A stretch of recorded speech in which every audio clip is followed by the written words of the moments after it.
The weight and size of the stone you drop in the water affects how big and how far the ripples travel. The same can be said for how you start your day. The stronger the initial impact you have, the further the ripple is going to take you. This is a quote that came to my mind this morning, and came from my own mind.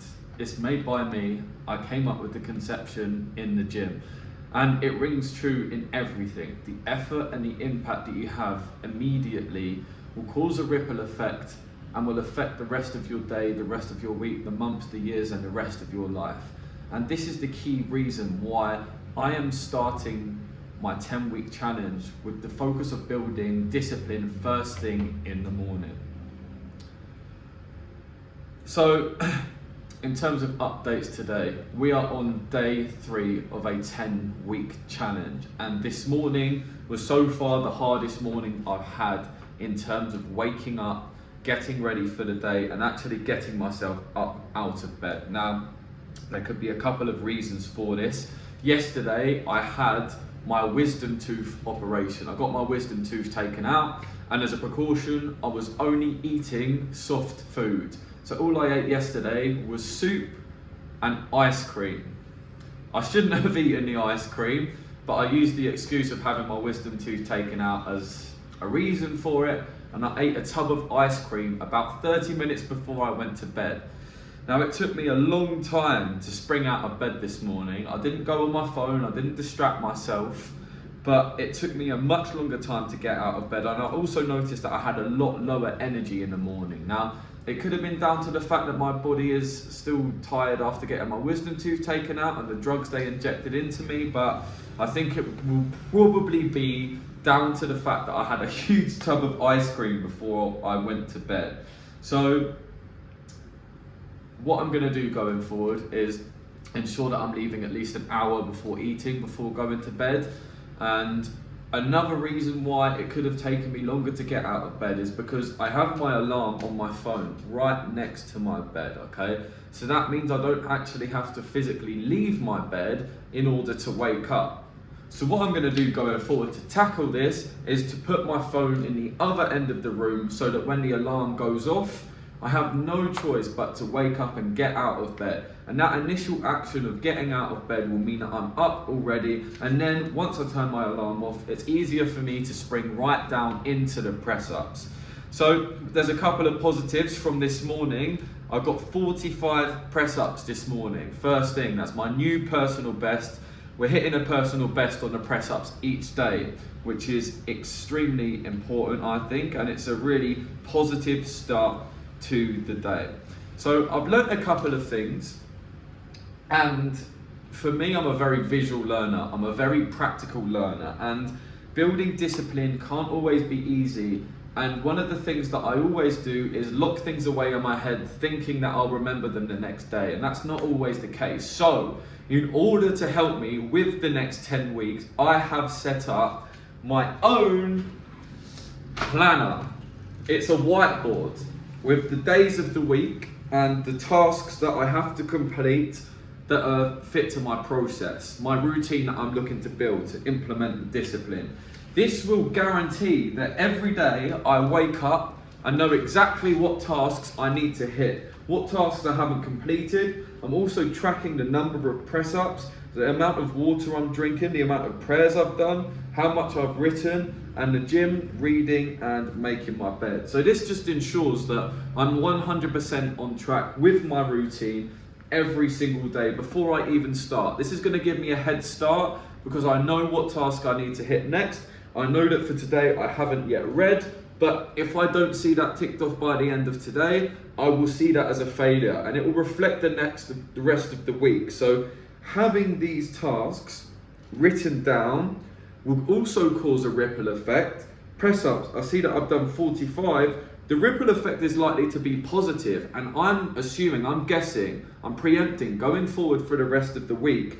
I've seen that 45. I'm not going to drop below 45 for the rest of the days because I've set myself the baseline for the week. So the ripple effect and the press up is going to be strong. The same with the drinking water, the prayers, bed making, writing, gym, and reading.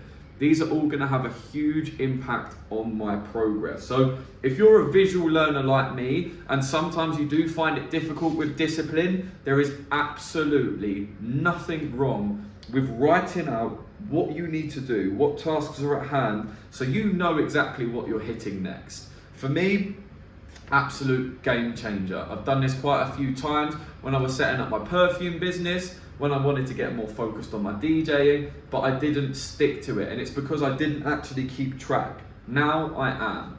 This task is something that will propel anyone to achieve what they have set out to do. It allows you to visualize what you've got next. It allows you to keep track of what you've done and what you haven't done. And it also pushes you in your mind to think, okay, I've done this, and this, but I haven't done this yet. And you will find the time in your day to make sure that you complete that task. So if you've got anything important that you're working on, like my 10-week challenge, write this out. Nothing wrong with that at all. And if anything, it's gonna make sure that you really propel forward. So yeah, that is one of the main things that I have done today in order to help me with my progress. Now, a second thing that I found super interesting about my exercise today, I'm really starting to notice a freedom in my thoughts when I'm not using my phone in the morning, when I'm not using my phone until I've exercised. I'm starting to notice more intelligent thoughts coming to me, like the thoughts about the ripple in the water. I'm starting to have this deeper connection between my mind and my body, which isn't distracted by social media. I truly believe that until I started this challenge only 3 days ago, my mind was so distracted by social media, things that are going on that really don't matter, that I wasn't actually even allowing myself time to think. And now when I'm doing these exercises, when I'm waking up in the morning doing my press-ups, it's like my brain the cogs are turning faster. I'm thinking for myself, I'm concentrated, I'm more focused.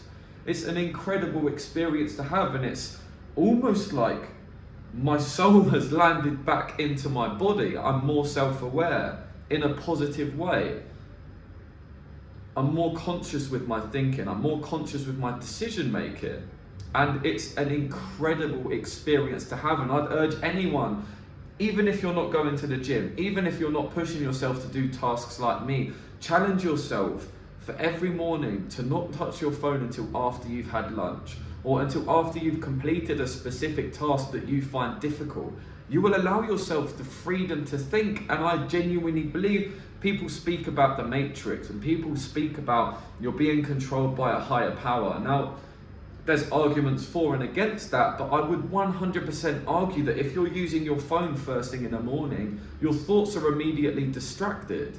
Your mind is immediately taken away from your own body and the thoughts and the concentration that you could have. Challenge yourself over the next 10 weeks to remove your phone from your life in the morning. You will, if you're living with a partner, you'll have a deeper connection with them. You'll wake up and you're not going on your phone, you're speaking with them, you're present. I think that's the key thing about it, is the presence that you get when you remove your phone from your day-to-day life the first thing in the morning. So, a couple of other notes that I've taken down is, would my best self be doing this? Now, when it comes to your best self, I commonly find it as listening to the second voice. Now, when I say the second voice, I mean not being reactive. I'm not listening to your instant desires. So, for example, like my ice cream yesterday. Thought my wisdom tooth's taken out, what can I eat? Ice cream. I didn't sit there and think, okay, my wisdom tooth has been taken out, but would my better self go out and get that tub of ice cream, you know? Sitting and waiting for that second voice that's within the light. If you're religious like me, I'm Christian, you can sit there and you can ask God to give you a sign, ask God for guidance. But even if you're not religious, you can sit and listen to your brain and listen for the second voice that is saying, look, yeah, okay, it would be nice to have this, but is this going to make me better? That's the question that you have to ask yourself. Is this going to make me better? Now, it doesn't mean that you can't sit and enjoy things, of course, but it's making sure that you understand the two voices, so you're not constantly choosing the second voice over the first one. The way I like to describe the first voice, and the way it's been written out in a book called The Chimp Paradox by Steve Peters, is the chimp brain. The chimp brain is the monkey see, monkey wants, monkey see, monkey gets. As soon as your brain thinks of something, you go and do that. As soon as your brain thinks, I want a drink, you have a drink. As soon as your brain thinks, I want a cigarette, you have a cigarette. Without sitting down and thinking, okay, my brain's telling me I want a cigarette. Why is it telling me I want a cigarette? What else can I do? What is it really wanting from the cigarette? It's not wanting the tobacco, it's not wanting the nicotine, it's wanting the relax. So listening for that second voice and finding a way to move away from that instant reactive voice in your brain will make you more conscious over the decisions you make, and also ensure that you're making better decisions. So listening to the voice that is in the light rather than in the dark. You have a dark voice, which is usually the first voice to come to mind. It's your reactive voice.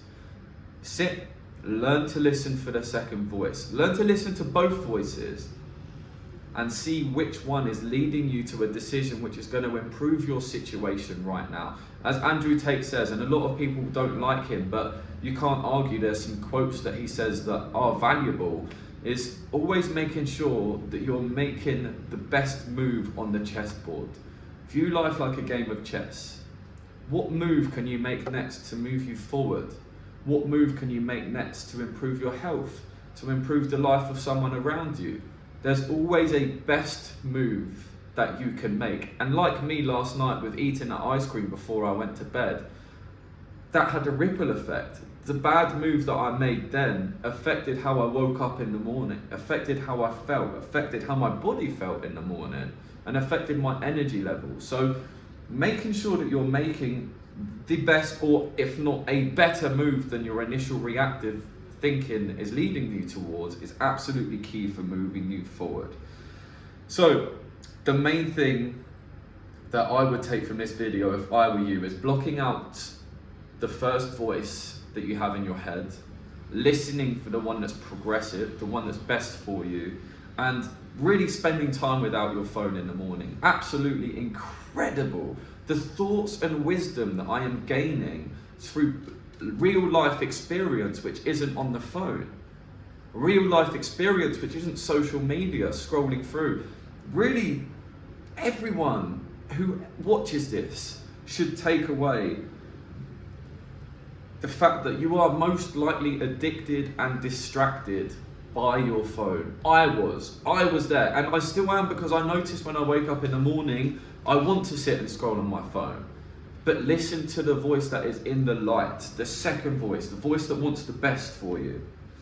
And the final thing I'm going to leave you with today is not losing yourself to one specific goal. This one is very interesting. I found myself in previous jobs, previous lines of work, previous ambitions, losing myself completely in that one thing. The same can happen in relationships.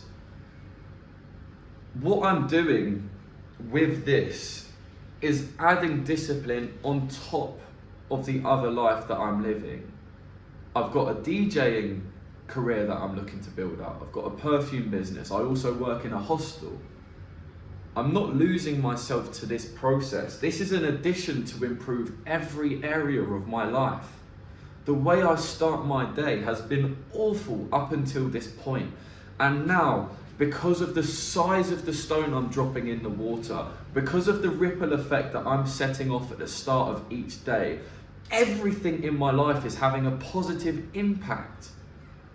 This isn't what I'm focusing on my life now. This is an addition to my life. This is an addition of discipline, an addition of positive impact, an addition of solid ripples that are going to start my day strong and ensure that the ripples carry me through success to success to success. I hope that you lot are engaging in this journey and taking something from each and every video like I am. Every day is a learning process now, and it's so exciting to see how far I could come in the next 70 days. I mean, who knows? If I'm having these thoughts already, creating these quotes and understanding how this process is going to push me forward in life, I want to help you do the same. I hope I touch millions of hearts in the way that I've touched my own just through these past 3 days. This process is going to be absolutely transformative and fundamental in my success going forward. Look, I'm extremely grateful for you all taking the time to sit and listen to me speak and listen to me run you through the experiences that I'm having. We're going to grow through this together. Discipline can be created. You can build an exceptional life through it. There is freedom in discipline, and I'm starting to see it now. There's freedom in leaving your phone away. There's freedom in pushing yourself to do the hardest thing first thing in the morning. I feel incredible. My energy, my vibration is through the roof. Look, I could sit and waffle on all day about how incredible I'm feeling already in 3 days. But I'm not going to make progress doing that. Join my process. Join me in this 10-week transformation, and let's change the fucking world, because we can do it. One stone dropped in the pond at a time.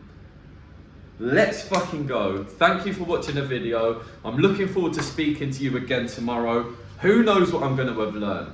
Drop in the comments what you've learned about. Subscribe, follow along with this journey so we can grow together. I love you all. Thank you.